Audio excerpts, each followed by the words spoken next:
الان بگم واسم یه ماشین خفن بخر همون لحظه برام خره، چون انقدر بابام پشتم بوده که اصلا عقده اینو ندارم که برام بچسبم بیه.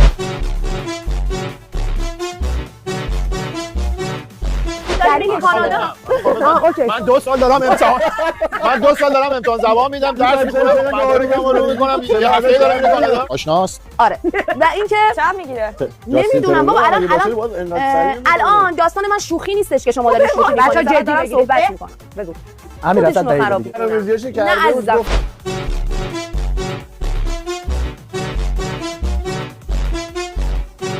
چیزی تو اون کلت هست یا ما رو مسخره کردیم؟